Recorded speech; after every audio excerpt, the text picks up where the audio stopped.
우리 인생의 목적을 한 가지를 뽑자면 행복하기 위해서가 아닐까 싶습니다. 행복하기 위해 오늘도 수고하는 것이고 노력하는 것이죠. 또 그게 없으면 혹시 무너질까봐, 또는 그걸 얻으면 행복해질까봐 우리는 그걸 놓지 못하고 살아가고 또 그걸 잡으려고 살아갑니다. 그래서 대부분의 사람은 자신만의 행복의 조건을 가지고 있지요. 그 행복의 조건을 잡으려고 하루하루 살아갑니다. 그런데 막상 우리가 정해놓은 그 행복의 조건이 사실 소유해도 막상 소유해 보면 삶과 마음이 크게 달라지지 않을 때가 참 많다는 거죠. 내게 이것만 있으면, 그것만 있으면 진짜 행복해질 것 같은데, 그런데 막상 가져보아도 행복하지 않을 때가 있습니다.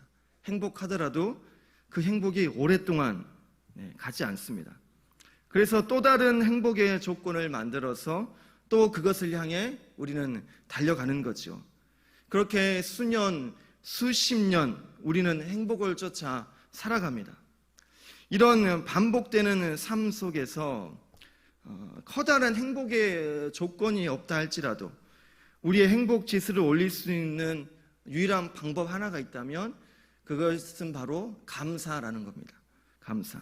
주어진 것에 만족하며 감사하며 살아가는 것이 어쩌면 최고의 행복입니다. 그런데 이 주어진 것에 감사한다는 것이 쉬운 일도 아니고요. 또 그냥 되는 것도 아닙니다. 또 여기에서 어려운 것이 무엇이냐면 지금보다 더 많은 것을 가지면 행복해질 것 같은데 더 많은 것을 가질 수 없는 현실 속에서 어떻게 감사함으로 행복 지수를 높일 수 있냐라는 거죠. 더 많이 가지면 좋겠는데 더 많이 가질 수 없는 상황입니다. 그러면 그런 상황에서 어떻게 감사함으로 만족함으로 행복하게 살아갈 수 있냐라는 거죠. 이 초막절은 풍성한 그때의 지난 과거를 생각하면서 하나님이 함께 하셨던 과거를 기억하는 절기가 초막절입니다. 이제 모든 추수를 다 마치고 창고에 곡식을 가득 채워놓은 그때에 앞으로 몇 년간은 1년간은 풍족하게 먹을 수 있는 넉넉한 양식이 준비된 그때에 광야 천막으로 나아가서 천막을 만들어서 그 천막에 여러 날 거하는 거죠. 그래서 지금은 이렇게 풍족하게 있지만 과거 광야에서 초막을 지으며 우리의 조상들이 살았던 그때를 기억하면서 하나님이 여기까지 인도해 주셨구나, 모든 것이 다 하나님의 은혜였구나 라는 것을 기억하는 절기가 초막절입니다. 즉 가장 풍요로운 그때에 이 풍요를 주신 분이 하나님이시고 내가 의지할 것은 이 풍요가 아니라 하나님이구나 라는 것을 기억하는 절기가 바로 이 초막절입니다. 지난 월요일에 새벽 기도에 설교를 마치고 침대에 누웠습니다. 사실 저는 집에서 침대에서 잘 수가 없는 사람입니다. 침대가 좁아서 저는 바닥에서 잡니다. 저희 아내와 새 아이가 침대에 씁니다. 근데 그날따라 침대에 눕고 나도 침대에 누워보고 싶었습니다.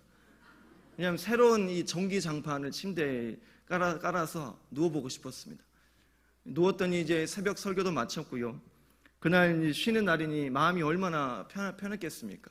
마음이 너무나도 평온했습니다. 그런데 제 좌편에는 듬직한 첫째 아들과 예쁜 둘째 딸아이가 누워 있었고 제 우편에는 요즘 다시 한참 예뻐지는 아내와 그냥 바라만 보아도 예쁜 아내가 아니라 바라만 보아도 너무나도 사랑스러운 막내 아들이 누워 있습니다. 제 우편과 좌편에 둘씩 이렇게 얼마나 참 듬직하고 마음이 평온한지 참 헤아릴 수가 없었습니다. 부러우시죠? 그리고 그날 쉬는 날이라 온 가족이 늦잠을 좀 자고 또 제가 새 아이를 다 등원시키겠다고 애들 준비시켰습니다. 준비하는 과정부터 그 행복이 깨지기 시작했습니다. 제대로 씻지도 않고 옷도 혼자 못 입고 지 원하는 대로 안 해준다고 어린이집 안 간다고 떼를 쓰고 있고, 머리끄댕이 잡아가지고 차에 태워가지고 어린이집으로 가는데 지 뜻대로 안 해줬다고 하나는 삐져가지고 있고, 하나는 차에서 이리 갔다 저리 갔다 이거 만지고 저거 만지고, 나는 왼쪽으로 갈 건데 오른쪽 거 누르고, 하나에는 카시트에다가 뒤집어서 눕혔다고, 위아래가 아니라 이게 앞뒤로 뒤집어서 카시트에 걸어놨다고 울고 보고 난리고, 이러려고 셋을 낳나? 그런데 그 순간 생각나는 게 있었습니다.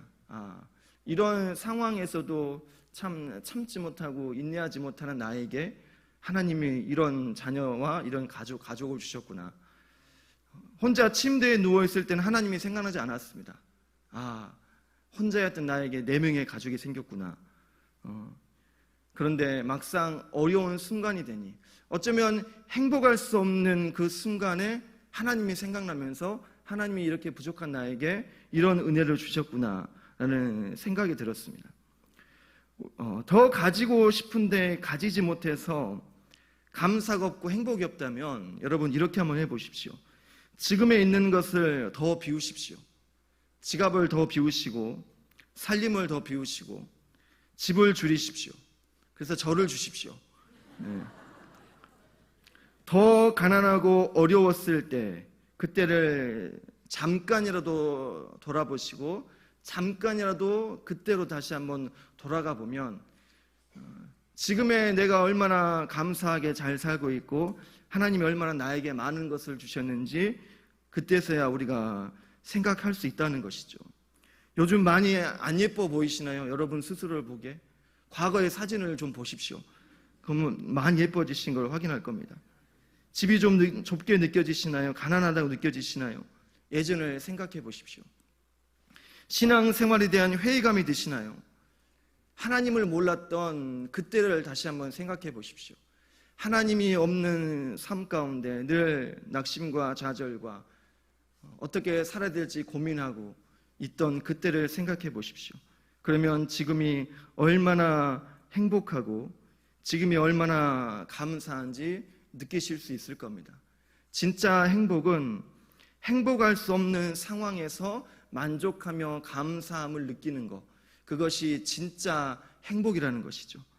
진짜 행복을 누리고 싶으시다면 더 어려웠을 그때를 다시 한번 생각해 보시면서 하나님이 지금 나에게 많은 것을 주셨고 내게 큰 은혜를 주셨구나 라는 것을 느낄 수 있습니다. 그런데 이런 행복은 하나님만이 주실 수 있는 행복입니다. 더 가지고 싶지만 가질 수 없는 상황에서 만족하며 감사함으로 느끼는 그 행복은 사람이 줄 수 있는 것이 아니라 바로 하나님만이 주실 수 있는 행복입니다. 그런 하나님을 다시 한번 기억하시고 생각한다면 우리의 행복 지수는 올라갈 것이고 지금 현실에서도 만족하며 감사하며 기쁨으로 살아갈 수 있을 줄을 믿습니다. 그런 행복을 누리시는 한 주간 되시기를 간절히 원하고 소망합니다. 기도하겠습니다.